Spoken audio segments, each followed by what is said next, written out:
profesional al que yo me dedico a diario. Y me parece que es una oportunidad también para analizar no la situación tal cual la podemos visualizar en el día a día, sino analizar qué es lo que ha pasado antes a la luz de este tipo de situaciones. Porque antes o anteriormente nosotros pensábamos de alguna manera que las cosas estaban bien, pensábamos de alguna manera que la forma en la que llevábamos nuestro día a día era suficiente como para poder estar tranquilos en cuanto al desarrollo al alcance de las metas que nos corresponde en el día a día. Y nos hemos dado cuenta, producto del efecto pandémico, que realmente no estábamos tan acertados en cuanto a que las cosas estaban bien anteriormente. Esto nos coloca en una posición relativamente interesante,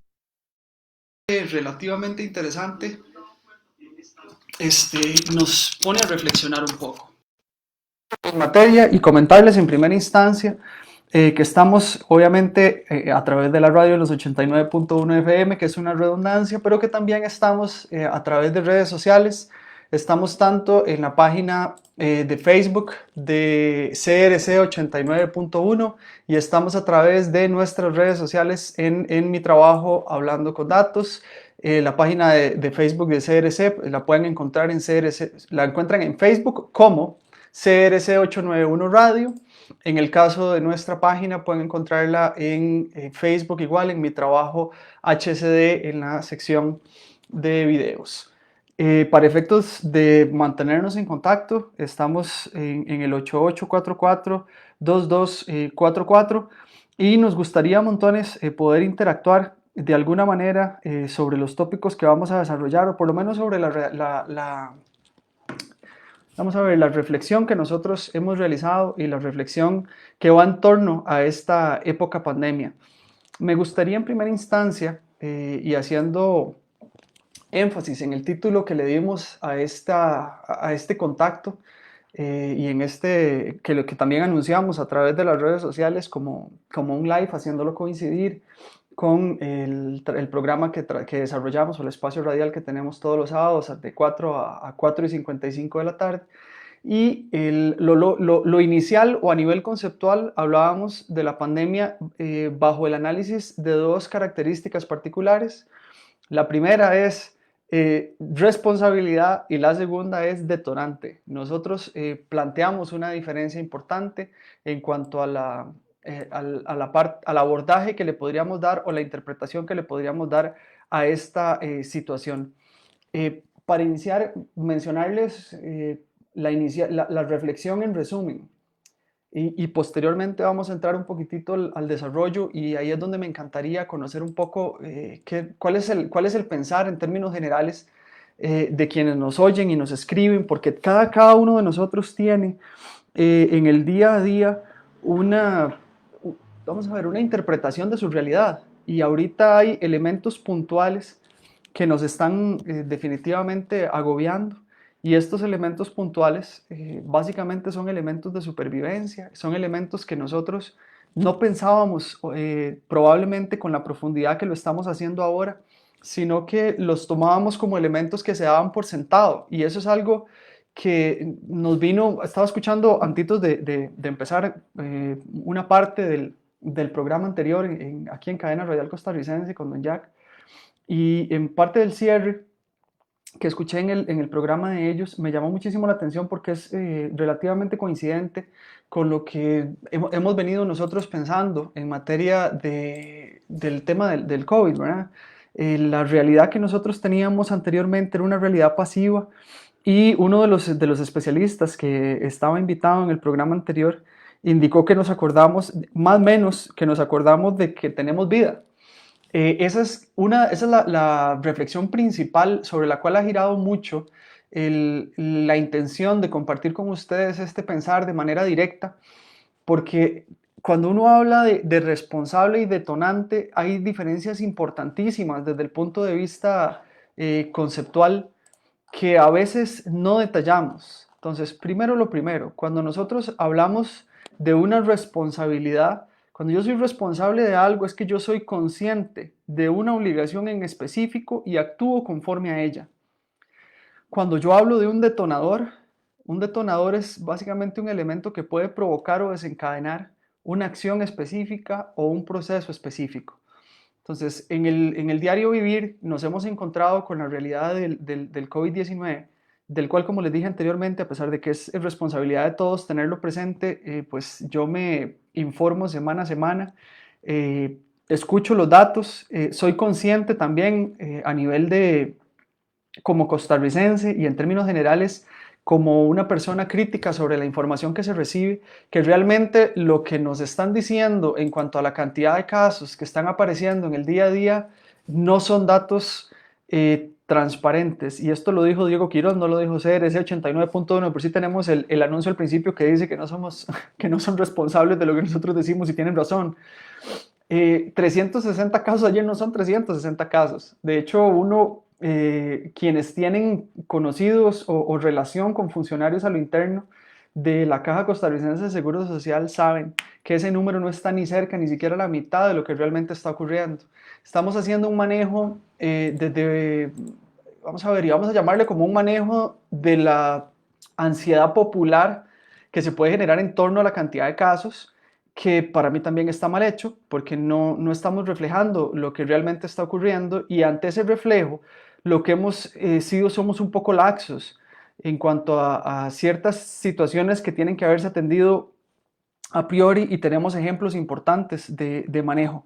No quiero desmeritar para nada el ejercicio que hacen los funcionarios de la caja, ni muchísimo menos el ejercicio que está haciendo el Ministerio de Salud. Ya a nivel de autoridades superiores a la parte de salud tengo mis reservas y son reservas importantes porque considero que esto es una especie de circo y aquí hoy otra vez lo digo yo y asumo las consecuencias como un poco de inflamación en el hígado. Es una especie de circo esto en cuanto a que no estamos diciendo lo que es y no estamos de alguna manera respondiendo a la necesidad inmediata, que es la que yo estoy seguro que las autoridades de salud desean atender y no un tema y no volverlo esto un tema político. Porque así lo es un tema político, es un tema en el que nosotros estamos vamos a ver, expuestos a nivel mundial como el resto de los países y nuestro accionar ha sido un modelo en muchos lugares, pero ya cuando estamos en el día a día nos damos cuenta de que nuestra realidad no es tal cual se está pintando vamos a ver, en términos populares, tal cual se está pintando en nuestro diario proceder, o por lo menos lo que nosotros podemos ver. Entonces, devolviéndome a lo que estábamos, a los tópicos iniciales que básicamente son la base de esta comunicación, responsable y detonante son conceptos sumamente lejanos. Pueden ser asociados a una misma consecuencia, claramente, pero realmente en el momento en el que nosotros separamos si el COVID-19 como tal es responsable o es detonante, nos vamos a dar cuenta de cuál es la realidad inmediata en la que nosotros nos encontramos. Si el COVID fuera responsable de esta situación, sería consciente de lo que está haciendo, según lo que plantea literalmente, y ahorita entramos en una cuestión más interpretativa, pero el COVID sería consciente de lo que está haciendo. Y realmente no es consciente de lo que está haciendo porque es una situación o es una variable que vino a afectar. Y para mí, de mi humilde perspectiva, y es lo que les vengo a plantear acá, con obviamente toda la disposición de ser debatido en el proceso, es un detonante de lo que ya se sabía. Y no voy a entrar tampoco en temas políticos, pero sí me interesa hablar sobre tres ámbitos específicos que me parece a mí son los ámbitos que en general están preocupando más, o por lo menos, vamos a ver, voy a hablar de lo que tengo cerca. Dentro de los círculos de discusión a nivel profesional y que se fundamentan o que son necesarios, son paralelos o de alguna manera soportan el ejercicio natural que nosotros realizamos en el día a día. El tema familiar, el tema laboral y el tema social son tres elementos que se vuelven sumamente relevantes de discutir y también han sido los temas en los cuales más se ha presentado esta situación de cuestionarnos si es culpa del COVID absolutamente todo, porque así pareciera ser. Nosotros por idiosincrasia es muy sencillo decir que, vamos a ver, que estábamos bien y que el COVID se vino a pasear en todo, eso es lo que popularmente planteamos, pero realmente estábamos tan bien. Es que ya ahí es donde yo me pregunto, ¿será que esto, lejos de cuestionarnos cómo estamos ahorita, es cuestionarnos cómo estábamos antes? Porque el cómo estábamos antes es el que está determinando si tenemos la capacidad de alguna manera de responder al cómo estamos ahora. Entonces, como les mencioné anteriormente, hay tres elementos particulares que a mí me llaman mucho la atención y tiene que ver con trabajo, primero, es el ejercicio natural mío, no en orden de importancia, sino en orden de interés. El trabajo, la familia y el tema social. Iniciando por el trabajo, que es el tópico número uno. Ah, perdón, antes de empezar con el trabajo, lo que les quería comentar era pues una síntesis de lo que el ministro de Salud mencionó el pasado 4 de julio en su conferencia de prensa, que fue el día en el que se disparó significativamente el número de casos y entramos un poquito como un poquito más de pánico. Y dentro de su conferencia de prensa, que yo trato, en la medida de lo posible, de escuchar lo que es relevante y lo que, o por lo menos para efectos míos, es relevante y lo que no, pues dejarlo un poquito de lado. Y él mencionó 1.788 personas, y estos son, abro comillas, 1.788 personas han solicitado y recibido apoyo psicológico para enfrentar las diferentes situaciones derivadas de la pandemia COVID-19, como estrés o ansiedad. De esa frase, que me parece que es adecuada desde un punto de vista del reporte, lo que me llamó muchísimo la atención, le generé signo de pregunta y potenció de alguna manera, o terminó de potenciar, porque ya veníamos conversando en espacios distintos, académicos y profesionales, la realidad o cómo interpretamos nosotros la realidad en función del COVID-19. Y decía, derivadas de la pandemia. Yo digo, ¿será que el estrés y la ansiedad, en este caso, los 1.788 casos, son realmente derivadas de la pandemia? ¿Quién es el responsable? Entonces aquí le cambiamos el chaleco. Yo parto de la premisa de que el COVID como tal es un detonante, pero se pareciera ser, según el discurso, que se vuelve irresponsable porque se deriva de la pandemia. Puede ser una forma de interpretarlo. Ahora, si nos ponemos papistas, sería así. De otra manera, si uno se lo pregunta, probablemente el mismo ministro que lo reportó, él hubiera dicho, no, derivadas es porque a partir de una situación de este tipo es que estamos presentando un incremento en ese tipo de casos. Entonces, yo tampoco puedo ser tan irresponsable de decir, y obviamente aquí en defensa de mi formación base, en la cual uno dice, bueno, el cautiverio, es entendible que el cautiverio derive en cuadros ansiosos y depresivos. Resulta sencillo que el otro sea el responsable y no el detonador, es decir, el COVID. Eh, no es solo el tema del cautiverio lo que está generando cuadros ansiosos y depresivos. Ahora sí, si hablamos de tres espacios específicos sobre los cuales uno podría pensar dónde están los causales de que la gente se encuentre como se encuentra ahora, en un ámbito laboral, en un ámbito familiar y en un ámbito social, pues podríamos empezar a pensar en que el COVID como tal, entonces sí, no es un desencadenante, sí, perdón, no es un responsable, sino es un detonador. Entonces, el detonador como tal, que aquí es la parte que a mí me llama muchísimo la atención. Entonces, si nosotros hablamos de detonadores porque manejábamos una coyuntura complicada anteriormente, me gustaría leerles, y aquí cuando nosotros posteamos en este caso, el anuncio de la, ahorita es que me trabo porque estoy revisando el celular para encontrar el mensaje. Cuando nosotros posteamos el anuncio referente al tema de hoy, recibimos dos comentarios que me llamaron muchísimo la atención. Uno de Daniel, bueno, la verdad son tres, porque conversé y aquí extenderle un cordial saludo al amigo Walter Chavarría. Y él menciona dentro del mensaje que me hace en cuanto al tema y me dice, realmente el asunto es un detonante. La situación sería sostenible si tuviéramos un gobierno sostenible, pero así es imposible. Y eso es una luz de lo que inicialmente nosotros estamos reflejando. No voy a atinarle al gobierno de manera directa, pero sí me interesa significativamente expresar este tipo de impresiones que tienen quienes realmente, bueno, quienes nos siguen y quienes tienen una postura de alguna manera crítica sobre la situación.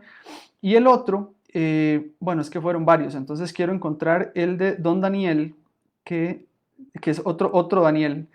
Don Daniel Aguilar, a quien le extiendo también un cordial saludo, cuando hicimos el anuncio, expone lo siguiente: el virus ha sacado a la luz las peores cosas del ser humano, lo que hacíamos y lo que teníamos, las cuarterías, la explotación humana, la indisciplina, la ambición política, la ambición de políticos y poderosos, el odio entre distintos grupos. Esperemos que toda esta enseñanza sea absorbida por el humano en condiciones como las que nos encontramos ahora y que derive en situaciones como solidaridad, respeto y tolerancia, entre otras. Y el otro comentario que les quería compartir, que me llamó mucho la atención, y que fue de mi amigo Daniel Clara, y que ya en este momento lo voy a encontrar, por aquí lo tengo. La pandemia, y Daniel Clara, como la pandemia es reveladora de muchas circunstancias que siempre nos negamos a ver. Estamos en una situación en la cual, primero, yo coincido con los comentarios, agradecerle a los compañeros que definitivamente nos están aportando. El caso, y aquí estamos recibiendo un mensaje y que plantea Gisela Alvarado, a quien les extiendo un cordial saludo, y pone suicidios entre comillas. El tema de los suicidios como tales, y aquí vamos a entrar un poquito en materia técnica, no soy especialista en suicidios, pero no me es ajena la materia, y esto es un desencadenante. Es decir, en este caso la pandemia lo que está es maximizando las condiciones extremas que potencian ese tipo de conductas, pero no es el responsable. Es decir, las personas no se suicidan, y con todo el respeto, y aquí lo hago con muchísimo cuidado porque este es un tema súper sensible, la gente no se está suicidando por el COVID como tal, sino porque la situación de pandemia los puso en una coyuntura límite, y esa coyuntura límite deriva en ese tipo de acciones. Es claro, a nivel del tema específico de suicidios, que no es, que la acción tiene un antecedente importante, y esa es la defensa lógica sobre la cual planteo yo mi análisis. ¿Cómo estábamos nosotros antes? Voy a solo hacer un breve repaso porque a mí este tema me parece muy sensible, pero hipotéticamente, si una persona que tenía trabajo y se encontraba en una situación tope a nivel económico, es decir, me alcanzaba únicamente para pagar el alcanzado que decimos popularmente, o sea, llegaba a fin de mes y lo que ganaba lo gastaba, vino pandemia, me quedé sin dinero y la situación se vuelve insostenible. Entonces, me pregunto yo en función de ese ejemplo, ¿es realmente la pandemia el desencadenante?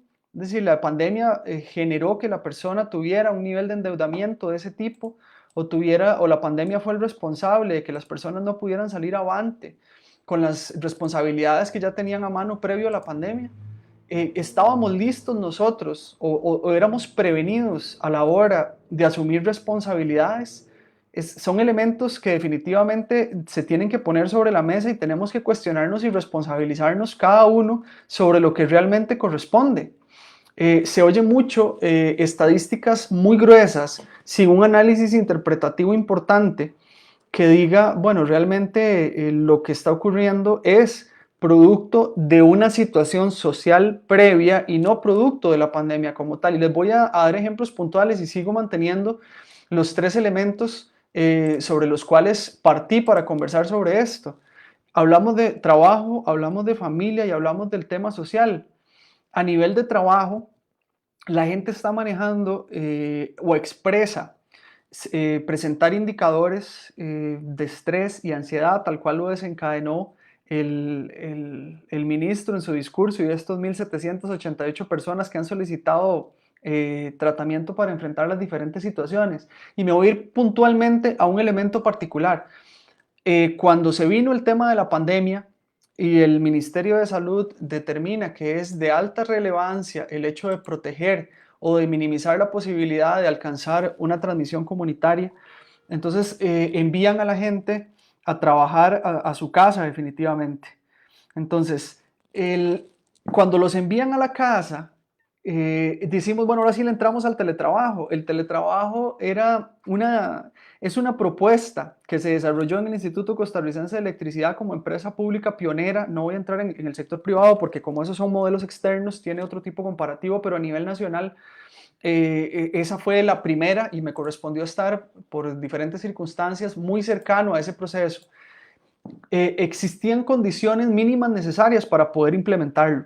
Habían muchas organizaciones que se resistían al desarrollo del teletrabajo porque una de las condiciones mínimas necesarias para poder llevar a buen puerto el tema del teletrabajo tenía que ver con el seguimiento de las labores de los sujetos y adicionalmente en la presentación de el cumplimiento, la presentación de productos que responden a una estrategia. Lo vamos a dejar ahí para no profundizar de manera técnica en ese tema, pero ¿por qué desencadenamos entonces en cuadros de estrés o ansiedad estando en casa, trabajando, si en teoría es un modelo que de alguna manera favorece la salud? Ninguna, no, perdón, aquí entré súper drástico ya seguro otra vez con inflamación de hígado. Muchísimas, pero muchísimas empresas no tenían ni siquiera un procedimiento para poder determinar cuáles eran los mínimos necesarios requeridos para efectos de tener a la gente trabajando en casa. Entonces, si no tenían esos mínimos necesarios, quiere decir que dentro de las estrategias que hemos visto, que han implementado, es el tema de la temporalidad frente a la pantalla. ¿Y a qué me refiero con esto? Es decir, yo estoy trabajando, si a las 7:30 de la mañana me logueo y permanezco logueado durante todo el día. Les hago la comparación con lo que hacemos nosotros a nivel laboral cuando vamos de manera presencial. ¿Quiénes de ustedes que nos escuchan y nos ven a través de redes sociales, cuando iban a la oficina, pasaban 8 o 9 horas sentados frente a la computadora sin levantarse? Es muy difícil, muy, muy difícil. Nosotros llegábamos, hacíamos todo el trámite, llegábamos a la oficina, si entrábamos a las 5 de la tarde, a las 8 de la mañana, a las 8 de la mañana ingresábamos a la dependencia, nos logueábamos, íbamos a la cocina, dejábamos el bolsito, el bolsito con el almuerzo, saludábamos a quienes estaban, de vuelta, al rato y no me dio chance de lavarme los dientes, me los lavo, previo a sentarme, ya vamos 8:10, 8:15 y me siento en la computadora, lo enciendo, me logueo y 8:20 más o menos estoy sentado trabajando.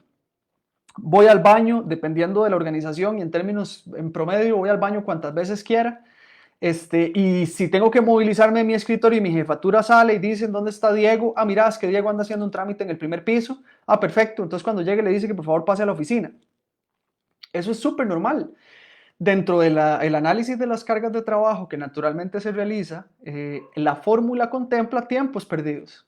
Ahora me muevo al tema del teletrabajo como tal. Si la persona no está logueada, fijo está de vaga, fijo está en el súper, no está haciendo lo que tiene que hacer, y eso obviamente genera en el individuo detrás de la pantalla durante las 9 horas continuas un incremento en cuanto a los niveles de ansiedad y estrés.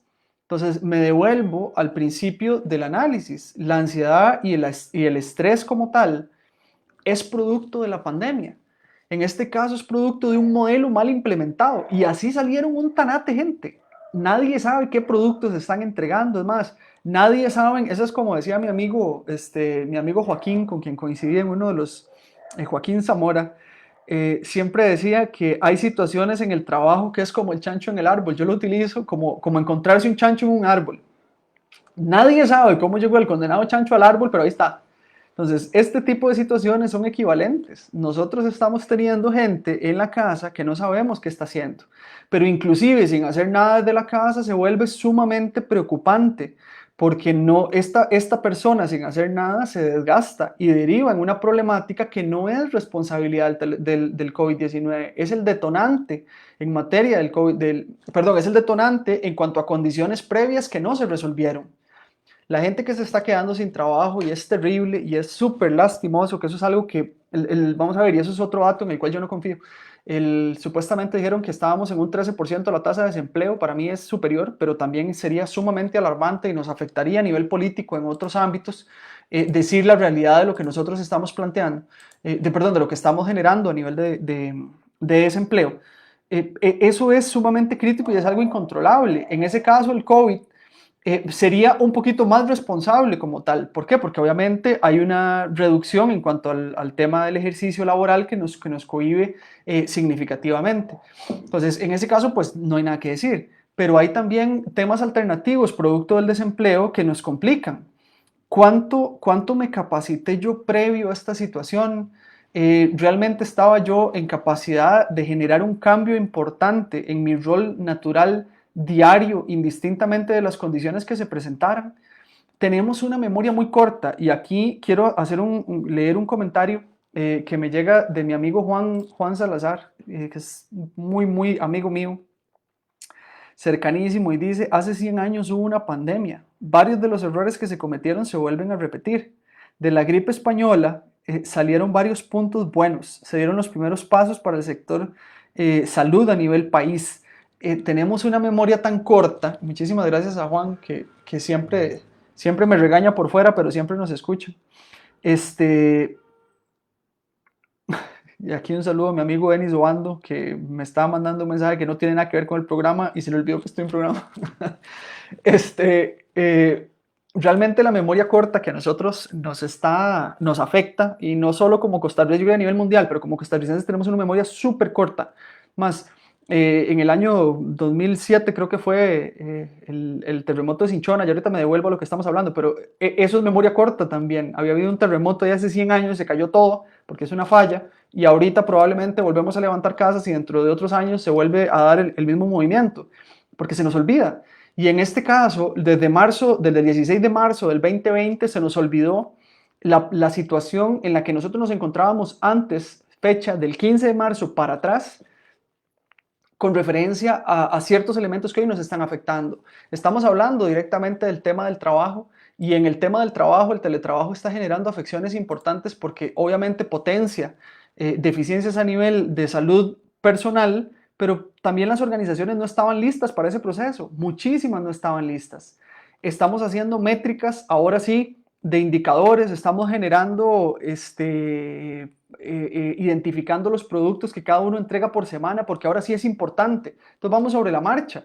No pensamos en que eso no necesitábamos una pandemia para que eso funcionara. Necesitábamos que eso ocurriera desde el puro principio, pero nos esperamos a la condenada pandemia. Entonces obviamente eso empieza a generar un encadenamiento importante de situaciones adversas en los sujetos. Me traslado al sector educación. En el sector educación, y aquí tampoco le voy a disparar a nadie porque no es la intención, pero en el sector educación nos estamos enfrentando a una situación de la ejecución de un modelo de gestión educativa que no está diseñado para ser sostenible en el tiempo. Ustedes pregúntense, quienes tienen hijos, es más, quienes estamos todavía en la universidad, ya sea impartiendo lecciones o recibiendo lecciones, ustedes reciben 3, 4, 5 horas de una sola sentada como adultos en la universidad, y al principio de marzo, que era una situación alternativa, se volvía sostenible en el tiempo. Después de marzo pasamos a abril, y en abril estaba un poco cansado el asunto, pasamos a mayo y ya se empezó a volver un poco desesperante, pasamos a junio y el tema se mantuvo, pasamos a julio y ya sabemos que esto probablemente va para diciembre, y así va a cerrar el año como tal. ¿Okay? Y nosotros como adultos a la hora 3 o a la hora 4 sentados en la computadora nos desesperamos después de haber pasado 8 horas en un día, trabajando continuamente y obviamente con esta posibilidad de levantarnos, estirarnos cuando corresponde, cuando la labor lo presenta. Recuérdense ustedes mismos bueno, es que no podemos promediar edades. Si tienen 40 años, entonces piensen ustedes mismos hace 25 años, cuando tenían 15 años, o hace 30 años, cuando tenían 10 y estaban en cuarto grado. ¿Se imaginan ustedes sentados 7 horas frente a un computador, escuchando a una persona y peleando? Han salido muchos videos buenísimos de eso, donde me escucha, sí, y llega el otro tarde, buenas tardes, buenos días. Es desesperante. Entonces, lo que está derivando de la pandemia como detonante, lo que está poniendo sobre la palestra, es que nuestro sistema educativo no estaba listo para trabajar bajo este tipo de modalidades. El tema del teletrabajo se había pensado como una alternativa hacía muchísimo tiempo, y nosotros pensábamos realmente que el teletrabajo ahorraba y generaba o significaba para efectos país muchísimos beneficios. Las organizaciones no querían hacerlo porque definitivamente el hacerlo les implicaba detrimentos importantes en ciertos controles que requerían un cambio, porque para hacerlo tenían que estar listo para ello. Es decir, si yo voy a mandar a alguien a teletrabajar, tengo que saber qué hace de 8 a 5, y adicionalmente tiene que tener el equipo suficiente para poder hacerlo. Entonces tengo que tener el equipo de la computadora, el ancho de banda, necesito una silla adecuada, etcétera, etcétera, etcétera. Es una cuestión complicada. Y ahora, es más, aquí hay un mensaje que nos llega a través de la radio. Muchísimas gracias, Eduardo. Y la consulta es un factor como una deficiencia en la infraestructura de Internet podría ser un generador de estrés. Para mí sí, pero en este caso el COVID-19 es el desencadenante de ese tipo de situaciones, no es el responsable. ¿Por qué? Porque nuestra infraestructura, que ahí sí no le echo tanto la culpa al tema de la infraestructura de Internet, ellos están proyectando cualquier cablera, cualquier televisora que de paso le está yendo súper bien a nivel económico, estimaban un tránsito hogareño mínimo, o mínimo no, un tránsito hogareño en relación a lo que la estadística, por ejemplo, NIC, que es la que es base, le puede dar en función de cuánta gente está en casa. Entonces, ellos están listos a nivel de infraestructura para vender eso en específico. No estaban listos para que el 90%, ya que estoy inventando ese dato si no me lo sé, para que el 90% de la población estuviera trabajando en casa. Para eso no estaban listos. Entonces, ¿cuál es el error y dónde está la situación que desencadena en estrés? Cuando te venden algo que no está cumpliendo con los requerimientos, que eso es lo que está pasando ahorita a nivel en ese tópico particular y dentro del esquema del trabajo. Cuando te dicen, sí, tenés 30 megas de subida, perdón, 30 megas de bajada y 5 de subida. Y llegas a trabajar en casa y el servicio no es estable, el internet como tal no es de 30 contra 5, sino que percibís ahí, no sé, de 10 contra 1 y la cuestión no empieza a caminar.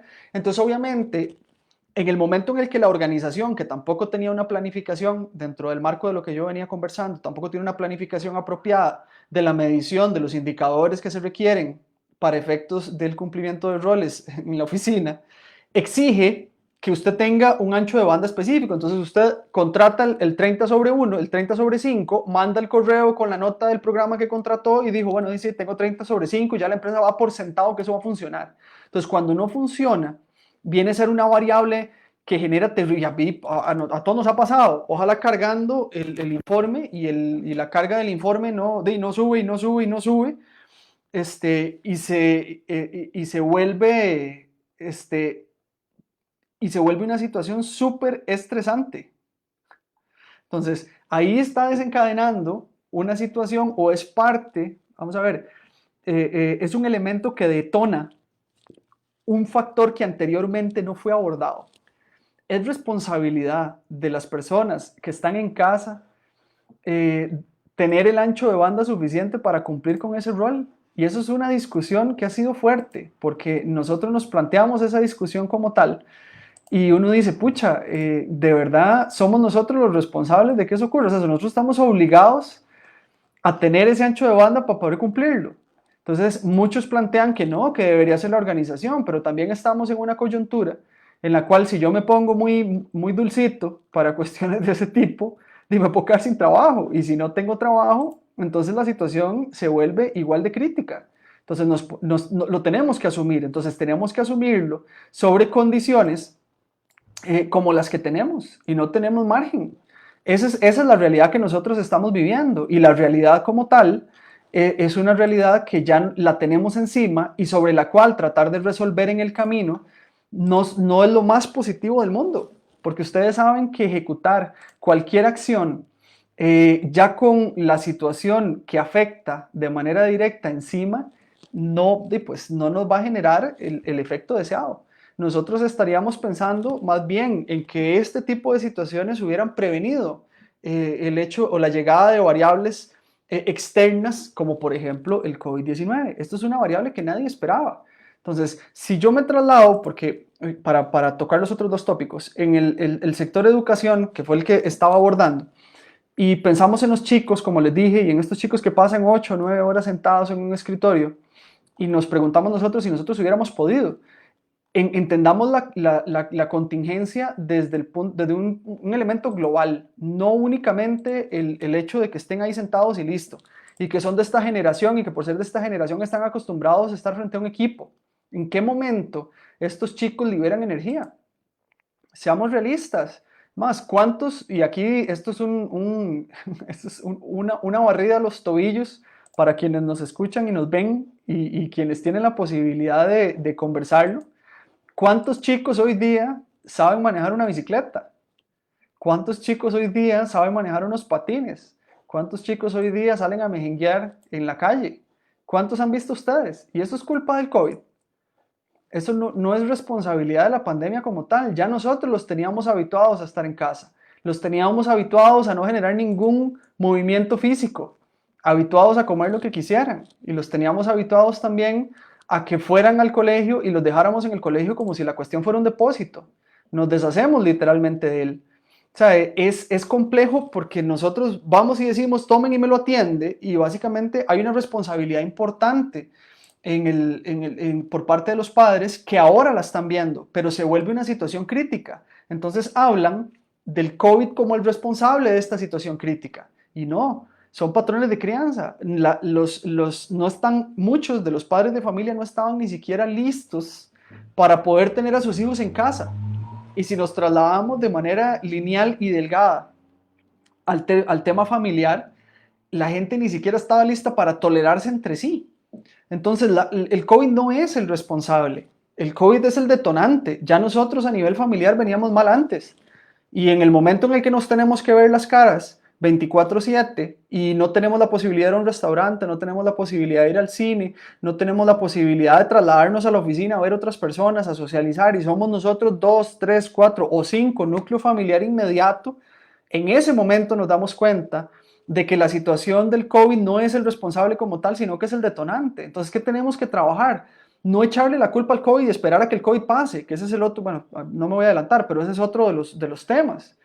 Y dice, bueno, es que cuando el COVID pase, y el COVID no va a pasar, o sea, eso ya llegó y no se fue. Esta es nuestra nueva realidad y está cimentada sobre bases débiles, bases mal construidas, porque en este caso no se va a arreglar en un confinamiento lo que anteriormente estaba crítico, porque técnicamente no es, primero, no corresponde, y segundo, que no es el momento para hacerlo.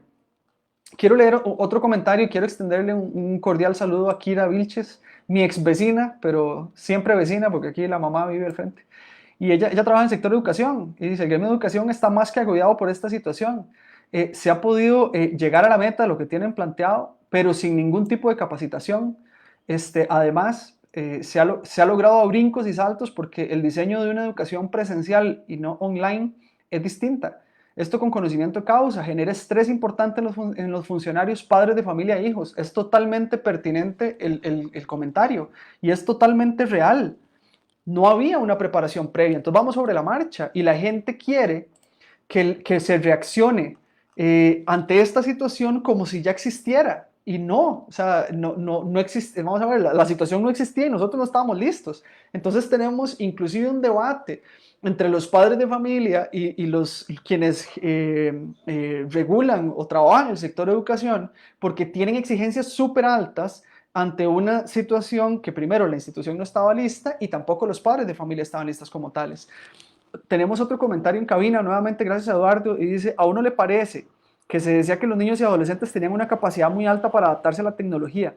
Pero ¿en qué factores o elementos para juegos, diversión sin estrés o para el e-learning? Entonces creo que se habla de dos situaciones distintas. Agradecerle a la persona que nos envió el mensaje y tiene toda la razón y coincido con usted. Se habla mucho, se habló mucho y teóricamente se ha venido hablando fuertemente de que quienes nacen en esta nueva, la generación Z, que son los que están naciendo, bueno, y ya los anteriores también, YZ, nacen con tecnología, tienen una gran facilidad para adaptarse al tema tecnológico. Falso. Para mí es falso y aquí en este caso asumo la responsabilidad de mis palabras. Una cosa es que usted haya visto una computadora desde que nació y otra cosa es que usted sepa usar una computadora. Y luego, encender una computadora y ubicar una página para jugar todo un día o tener la capacidad de armar y desarmar el software de un celular, no lo hace usted una persona apta ni funcional en un proceso de educación en línea. Y aquí voy a hacer mella sobre una diferencia importante en cuanto a lo que llaman educación en línea y a lo que está ocurriendo. Los modelos de educación en línea no son nuevos Y yo, gracias a Dios, tuve la posibilidad de trabajar en la Universidad Estatal a Distancia, que es probablemente la universidad, primero, la universidad que está disparada de matrícula y es quien realmente sabe, y sus profesionales a lo interno tienen claro lo que es un modelo de educación en línea. Lo que estamos haciendo nosotros es tratando de reproducir de manera directa lo que hacíamos presencialmente en línea. Eso no es un modelo de educación en línea. Estamos haciendo exactamente lo mismo que hacíamos. Es decir, los güilas se sientan a las 7 de la mañana y tienen recreos igual y todo el tiempo están conectados de manera sincrónica. Eso es lo mismo que hacíamos en clase, pero lo trasladamos a través de una computadora. Un modelo de educación en línea, dependiendo del modelo, porque hay varios, incluye el elemento sincrónico y el elemento asincrónico. Incluye recursos distintos, foros, participan de chats, participan de otras cosas que ahorita en este momento, y aquí me disculpan porque no todo el mundo, no todos los centros educativos están trabajando de la misma manera, pero por lo menos en una mayoría importante están trabajando de esta forma. Es una reproducción directa y esa reproducción directa no es lo apropiado para alcanzar los objetivos que se pretenden en un marco educativo.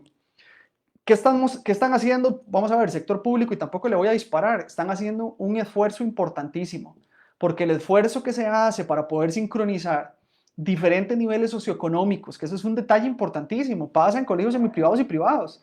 A veces en casa, si nosotros estábamos acostumbrados a tener toda la infraestructura en el trabajo, computadoras, ancho de banda, etcétera, y los chicos en el centro educativo, tal vez en casa no contábamos con esas condiciones y tal vez no todo el mundo tiene la capacidad de adecuarse a las condiciones en un corto plazo.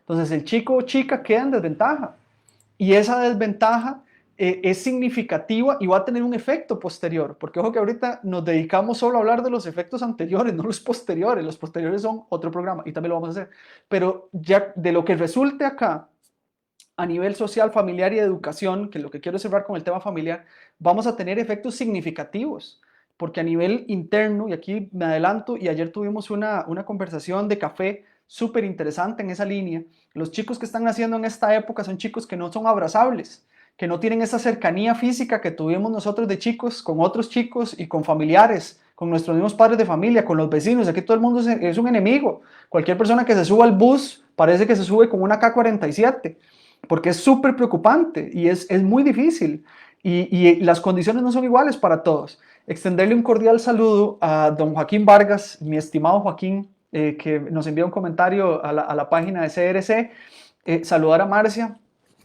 mi cuñada, y dice, en cuanto a zonas rurales, ni siquiera existe internet, no es posible ni dar clases en línea, deben buscar otras formas de educación para poder llegar desde lo básico a los niños. Mira, y tiene toda la razón, y ni lo había abordado desde esa línea, porque pensando mucho, y eso es un error que tenemos interiorizado nosotros, los que vivimos en gran área metropolitana, creemos que el país es gran área metropolitana, y efectivamente, fuera del gran área metropolitana las dificultades son importantes. Y no solo en la zona, en la bella zona de San Carlos, bueno, en este caso, en Santa Rita del Río Cuarto, ya no de Grecia, sino nuestro 82, cantón número 82, la situación es compleja, porque aunque inclusive si las personas tienen el acceso, algunas, a la cuestión tecnológica, la infraestructura como tal no lo permite. Y eso es un lugar que difiere significativamente de las condiciones reales en las que se encuentran otros lugares, donde sí definitivamente no hay nada. Entonces, ¿qué es lo que ocurre ahí? Pues es una realidad totalmente distinta y en teoría nuestra educación es equivalente en todo medio. Y no es, en este caso, el COVID el causante de este tipo de situaciones, es el detonante, es una realidad. La tecnología era necesaria, aquí es donde empezamos a cuestionarnos eso, pero no tenemos que echarle la culpa al COVID, tenemos que echar para nuestro saco también. El último tópico sobre el que quería trabajar, habiendo hablado un poco de la parte laboral, de la parte de educación, es la parte familiar y social. Y la familiar y social lo toqué un poquito con el tema de los estudiantes en casa. Pero se habla mucho también de divorcios, de separaciones, de cuestiones internas del hogar que se están afectando producto de, y seguir con lo mismo, esto no es producto de, es decir, si usted tiene incapacidad de convivir con el prójimo y ese prójimo fue el que usted eligió para técnicamente convivir el resto de su vida, eso no es producto, eso no es responsabilidad del COVID. El COVID lo que está haciendo es sacando a la luz definitivamente la realidad que ya existía. y nosotros partimos directamente del tema de lo que estamos conversando ahorita, de que si es la pandemia, es detonante y responsable de nuestra realidad presente. Es detonante, sigue siendo un detonante. Cualquier ejemplo que nosotros construyamos ya tenía un antecedente. Hay otras situaciones de las cuales sigue siendo detonante pero no responsable. Digamos, las oportunidades de empleo tampoco las diversificamos. Y un sector, ya aquí me equivoco en el orden que llevo, pero me voy a volver un poquito. Yo estoy súper apenado con el sector turismo, por ejemplo. Pero ¿cuántos años tenemos nosotros de estar hablando de que el sector turismo necesita alternativas, o las zonas que viven del turismo necesitan alternativas distintas a las cuales estaban apuntando ahora, y con la cuestión de los extranjeros que vienen muchísimo, quienes nos trasladamos del gran área metropolitana hacia afuera? Hace años se habla de eso y no se había hecho nada.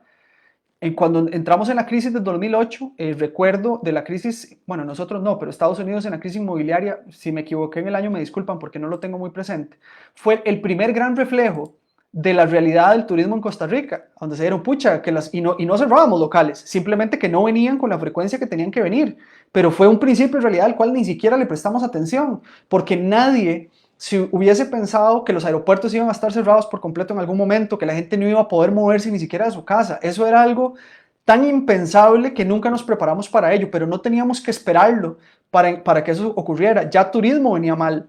La situación fiscal nuestra a nivel país no está mal ahora. Eso tiene años de estar mal. Nosotros venimos con desactivación económica, según el Estado de la Nación, de octubre del año 2019, desde el año 2016. Es decir, tenemos 4 años de desactivación económica. Entonces, si tenemos desde el año 2016 la bronca, ¿por qué nos tuvimos que esperar hasta ahora a ver si qué tirada es que la pandemia es el responsable de todo? No, no funciona así. No hicimos nada antes y ahora pretendemos que la cuestión se resuelva de la noche a la mañana. Realmente, no, y aquí nos manda otro mensaje desde la radio, muchas gracias Eduardo, dice, se han hecho tantas consultorías que ni siquiera es imaginable cuánto se pudo haber pagado en los resultados.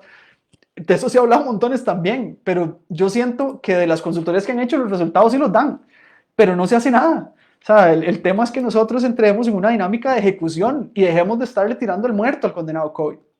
Extenderle un cordial saludo a mi amigo César Oconitrillo, que nos dice: el COVID ha venido a desnudar al ser humano ingrato, clasista y egoísta. Ese es, yo creo que uno de los comentarios más acertados que he venido, que no solo César lo ha mencionado, sino que me lo ha mencionado montones, y es cierto.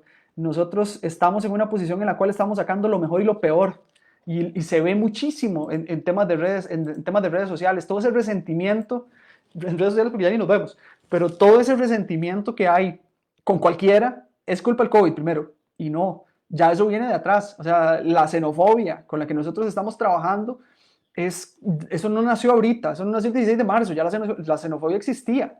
Y esta xenofobia como tal está generando efectos importantes. O sea, hay cambios que marcan significativos, y tenemos que correr ahora contra la marcha. Extenderle un cordial saludo a doña Thais, que también nos escribe y dice: el turismo no será igual que antes, tenemos que elaborar otras fuentes de empleo. Totalmente de acuerdo con doña Thais, y doña Thais misma, porque esto lo hemos discutido en algún momento, eso ahora, y ahora que no hay alternativas, porque en este momento no tenemos muchas alternativas. ¿Qué fuentes de empleo vamos a generar si la gente no está consumiendo porque a su vez no tiene plata y no tiene trabajo, y entramos en una cadena en la cual estamos atrapados? Y nosotros mismos nos pusimos en esa posición. Nos dimos cuenta de lo conformistas que hemos sido a lo largo del tiempo, simplemente por no querer ver, perdón, no querer ver, me comí la R, no querer ver a tiempo lo que estaba, la forma en la que nosotros estábamos viviendo, la reflexión sobre la situación individual, la situación laboral, la situación educativa y otro montón de ámbitos sobre los cuales no quiero volver, sino que son los 3 sobre los que he estado trabajando en esta comunicación que hemos tenido.